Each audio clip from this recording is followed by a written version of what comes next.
Welcome to Direction Northeast. Hello, I'm Holly Carter. This program is a presentation of the Communications Department of Northeast State Community College. This episode of Direction Northeast takes a look at contemporary classical music and instruction. We'll meet our guest and start our discussion following these messages.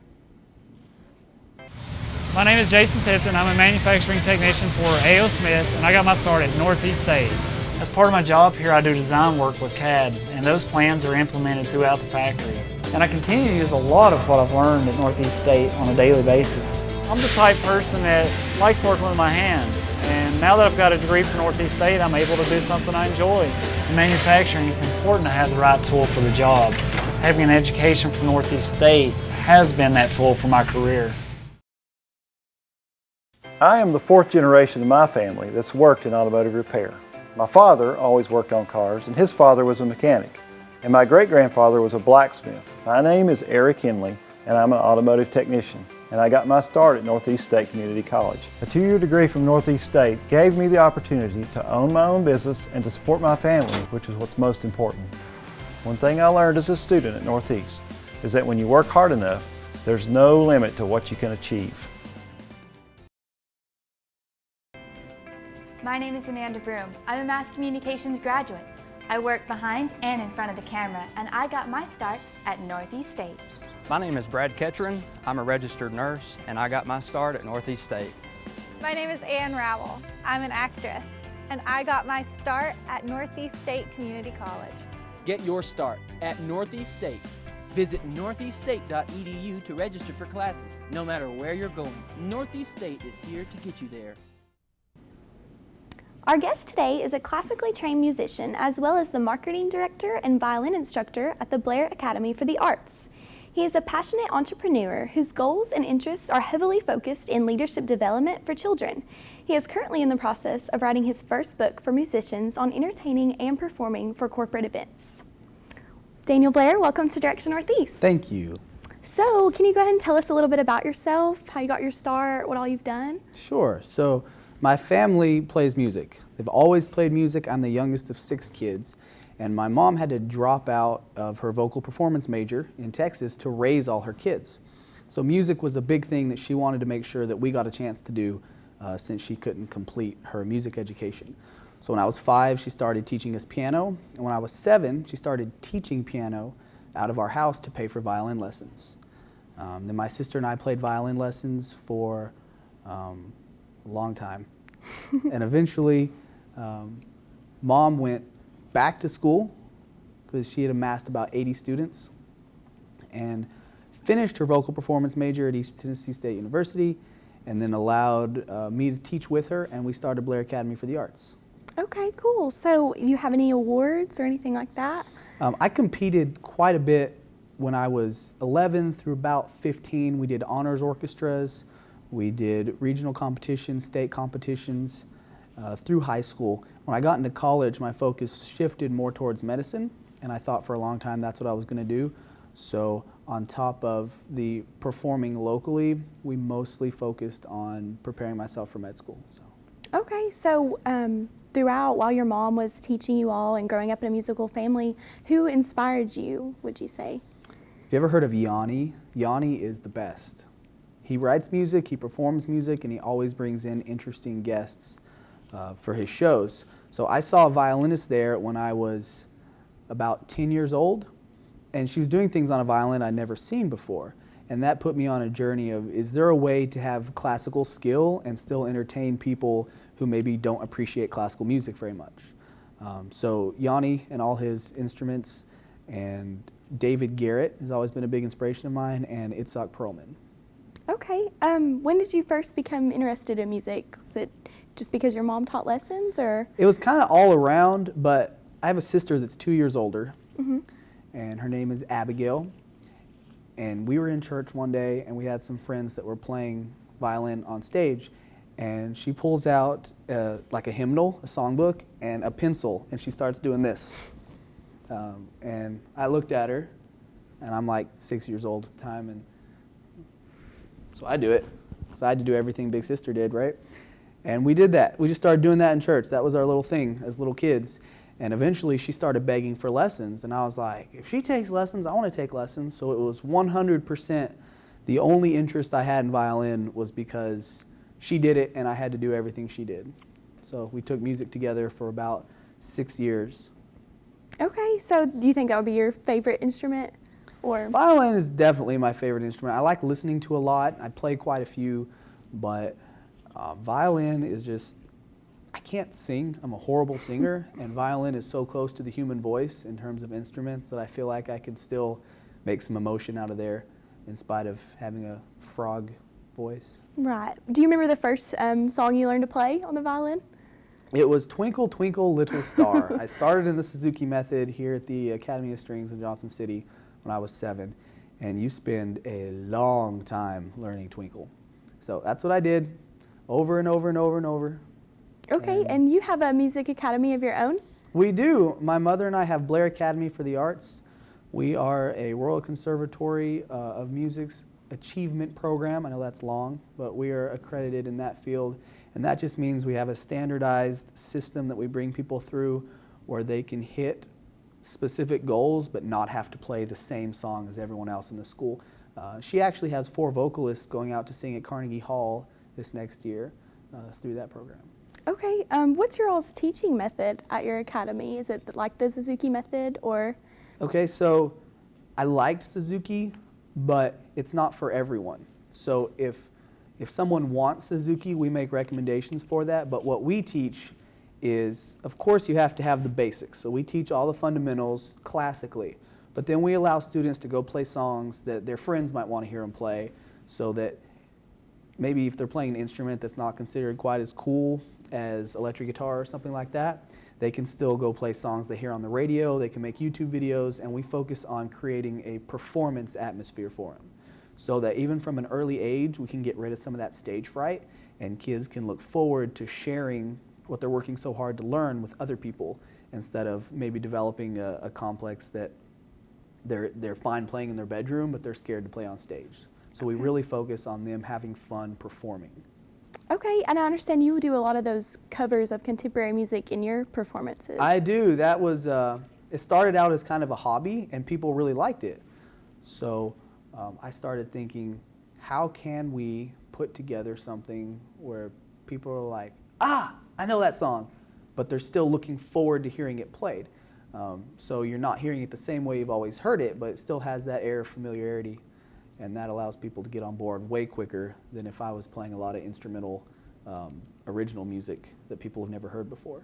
Right, and can you explain a little bit more about the evolution of music that you do? That's something new. Do you remember several years ago, this guy with a horrible quality YouTube video did something called the evolution of dance? Did you ever see that? It's hilarious. So what it is he plays popular songs throughout the last few decades, and he does the dances associated with it. So he'll do the sprinkler, he'll do the MC Hammer, he does all those, and he got just millions and millions and millions of hits, and everyone loved him. And I can't dance, but I thought it was really cool. So we thought, can we do the same thing with music? So we start sometime in the 1300s and play Scottish music. And we move through classical music, through the big Bach and Beethoven and Mozart, and Pachelbel's Canon in D. And we do some movie themes, and then just top hits from the 70s, 80s, 90s. And then at the moment, it ends with Let It Go from Frozen. Okay, and you do all this with your friend James, right? James Ross. James is a cellist. He's in business school right now getting his master's, and he plays probably 4 to 6 shows a month with me. My goal is to play music all the time. I would play every day on stage if I could, and still teach. I love doing both. James, this is kind of a side item for him that he is just insanely talented at. So whenever I can use him, I definitely do. But he plays cello, piano, guitar, bass, a little bit of drums. We're very similar in our music tastes. So the stuff we put together as a group can usually surprise people quite a bit. Okay, and what all do you play? Well, my goal is to play 100 instruments. I do not play 100 instruments now, and it's kind of splitting hairs, right? Is piano and organ 2 different instruments? Well, they are, but they're similar in how you would, perform on them. So Right now I play piano, organ, guitar, drums, violin, cello, bass, viola.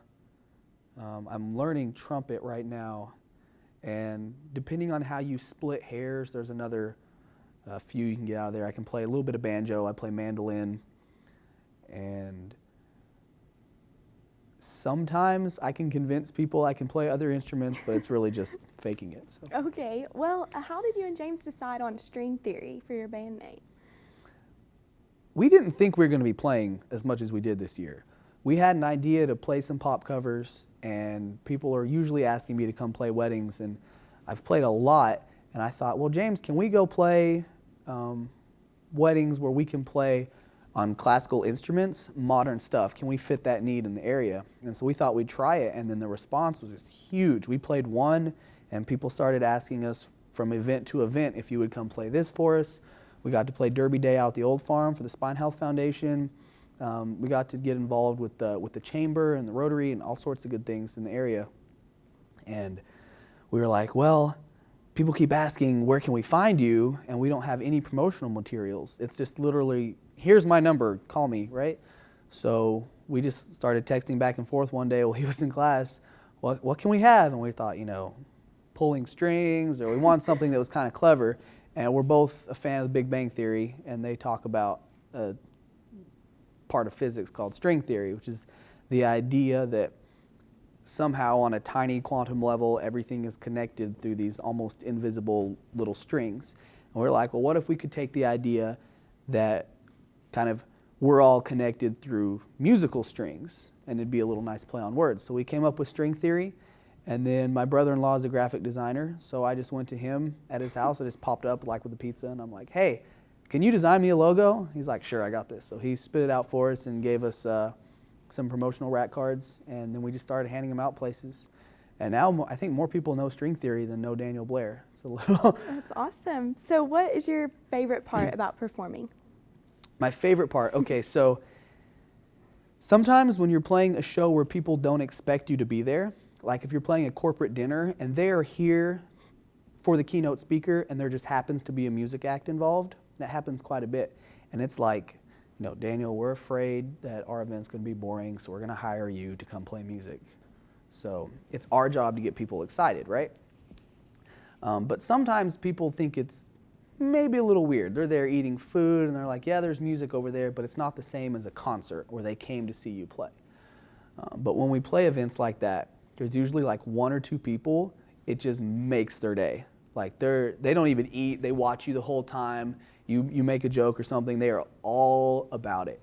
And those are the people that we play music for. That one or two people on the events, especially the tough gigs where people aren't really into what you're playing all the time, you get one or two people who it just makes their night and they're so happy, and they'll come up to you after and be like, I was having a terrible day, and then you played, I Will Survive, and it cracked me up.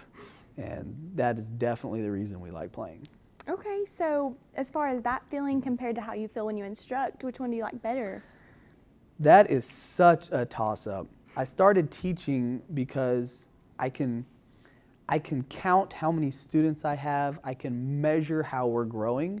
When you're performing as a musician, a lot of times it's kind of gig to gig to gig to gig. And I wanted to have something stable as well as something that I could continually give back with. So with the kids, it's when they first get that light bulb moment. Like if you're a 4-year-old kid and I put a violin up to your neck and then you're like kind of unsure about it and we help you make your first sound, they're always just like, they look at their mom, they have big eyes, and mom snaps the picture and puts it on Facebook. But that moment is the coolest because they're doing something that they didn't think they could do. So for the kids, it's the avenue of feeling like everything that I work hard for to learn and play, that I can immediately go tell them how they can apply it to their lives. So after this event we just played, I will, when I teach this week, I will give a breakdown of what happened to the students and have them figure out ways where they could have either improved it or things they can pick up on for their performances.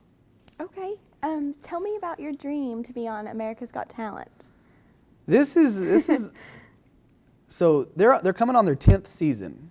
And I remember season 1, Bianca Ryan walks up and she just like sings a Jennifer Holiday song, and it was just huge and like jaw-dropping moment, and everyone got goosebumps. And every year I would watch the show and I would see people walk up on stage and just have their moment, you know, like they're crying and their parents are in the audience.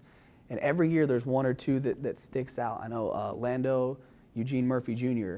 came out, and he was a car detailer and walks out and sings Sinatra, and it was amazing. And after about 8 years of that, my brain just went, you know, maybe instead of imagining me having my moment, I could actually go and experience it.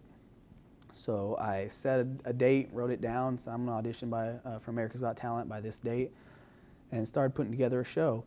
And then about 3 weeks ago, I went out to Nashville and I auditioned, and it's kind of scary, but you know, we'll hear by spring if I'll be on the summer show. But that's just been, it'd be an elevated platform because I really want to inspire kids to go perform. That's the big thing.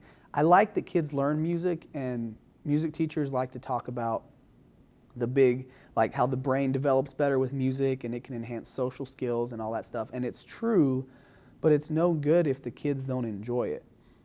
And I just see millions of people who would probably tell you, oh yeah, my mom made me take piano lessons when I was a kid and I hated it. And that's what we're trying to change. So if I can be an example of, here's a normal dude who's not a rock star, he plays the violin, and I can have the America's Got Talent platform to reach out to more kids and for them to say, hey, you know, maybe I play the tuba, but I can go cover a song I like and make people happy with it. So America's Got Talent isn't really a different dream. It would just speed up the current dream by giving me all that publicity and that platform. Right. Okay, so I see that you are really brave in following your dreams. So what would your advice be for students choosing a career that might be scared to do something like you have? Everything that I try to go out and do isn't really me. I had someone tell me several years ago that you're a product of the people you surround yourself with. So anything that I want to do, I go track down the people that are already doing it, and I ask them how they did it and ask them if they would help me if I had any questions, right? So if I wanted to move into media and to get better at interviewing people, then I would come to you and say, can we sit down for coffee and let me pick your brain a little bit? And I do that all the time. I do that for professional performers out of Nashville. I do it for speakers, entertainment production people for live shows. I just take them out for coffee and I say, I want to do what you're doing. Can you teach me? Can you give me some pointers? So it's a lot easier to appear brave in chasing your dream if you have a whole support team of people who have already been there and they are telling you what pitfalls to watch out for and just telling you to be bold and go for it. So that's what I tell people. Find someone that has what you want and then go make a friend and ask them if they'll help you get it too. Okay. So how would you say that you are different from other classical music groups? Ooh. Okay, so I'm not necessarily better than a lot of people. I feel that I'm the best that I can be and I practice, but there are some insane musicians all over the place. The niche I try to fill is that you might have people who are better choreographed on stage, or people who are better technically with their instrument. Their fingers move faster, they make you cry, all that good stuff, right? I want to be entertaining. I want to be humorous. And so what I don't see a lot of, and what I try to do, is when I'm playing a show, make people laugh pretty much the whole time. Even if it's at my expense, I don't care. So I figure they will understand that my skill is high enough to warrant them giving me their time. But it's no good if they're sitting there falling asleep, right? So what makes me different is that I will do whatever is necessary to make them laugh.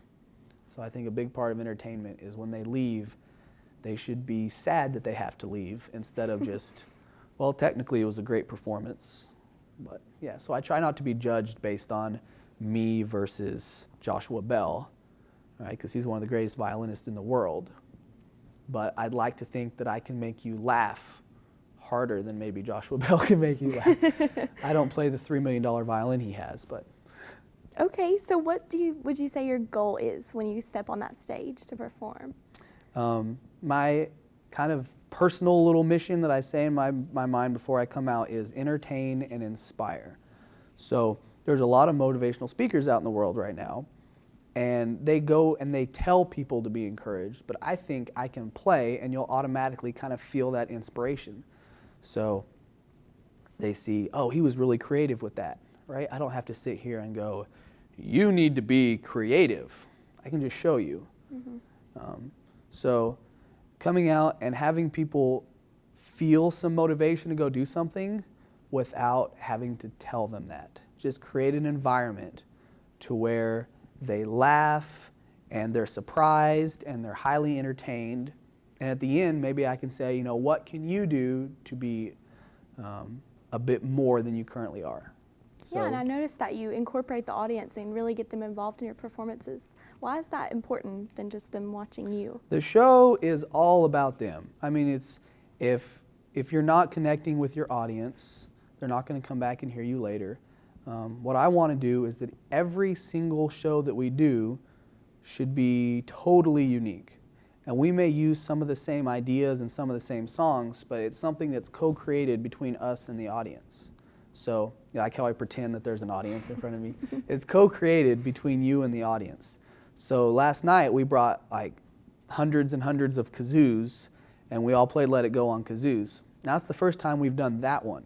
But we always bring people on stage to play music with us, and I can't tell you how many times we've done that where someone has gone, you know, even though it was silly, because they got to play on stage with us and they felt like they were part of something, it inspired them to go practice their instrument, and that's really cool. Okay, and how would you say that, how has music impacted your life? I know you're impacting everybody else's, but how has it changed you? It gives me purpose.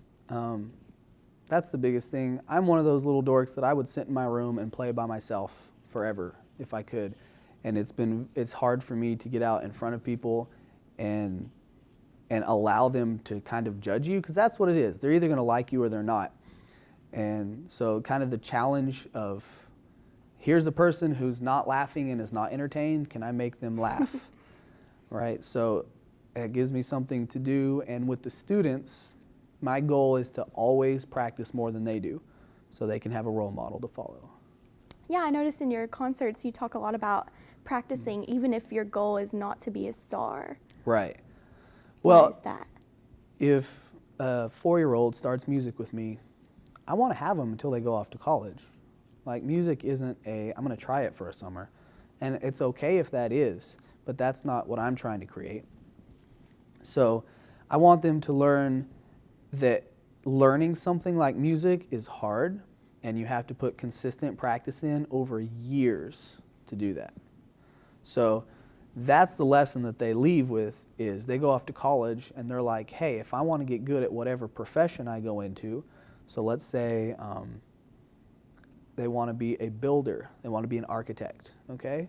So they go, well, because I spent this time with Daniel, they might not think of it that way, but I now know 2 things. I need to find the best architects, and I need to ask them what makes them the best, right?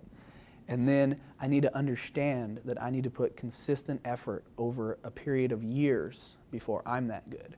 And if that's just drilled into their brain, and it has been since they were 4 years old, then what music has done, it's proven to them that they can achieve something awesome. Even if they're not on the stage performing for millions of people, they can still know that I have accomplished something that most people haven't. Right. Like, I am good at violin, Okay. right? All right. Thank you so much for being with us today, Daniel. Absolutely, thank you. Thank you. We'll be back in just a moment to wrap up Direction Northeast.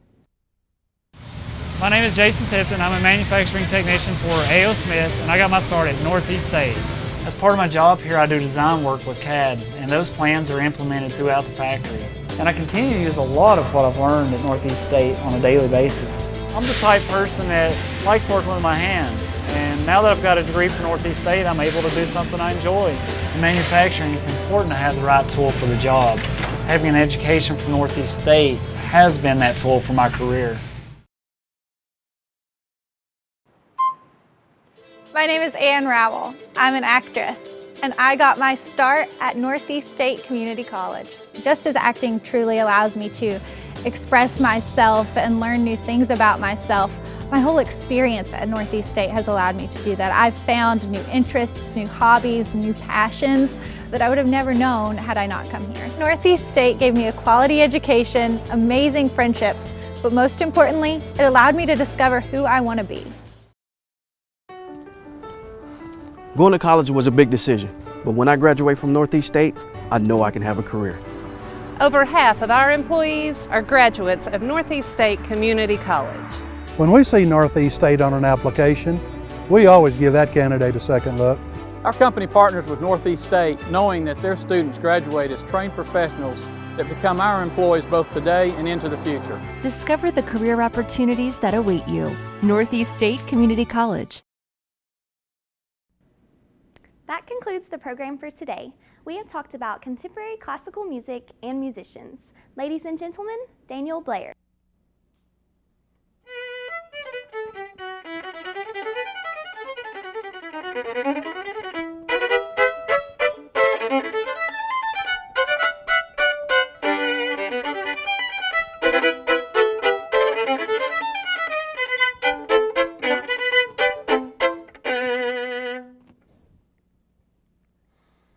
Now, I love classical music and I could play it all day long, but I was raised in East Tennessee.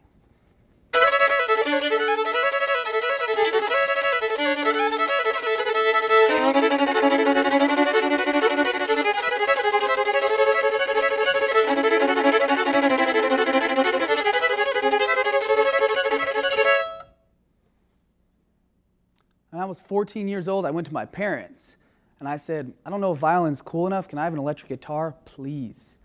My dad said, no, you're not getting an electric guitar. You'll play all those loud rock solos and we need you to have good role models. Now go practice your violin, Daniel. You're not getting an electric guitar. So I said, yes, sir.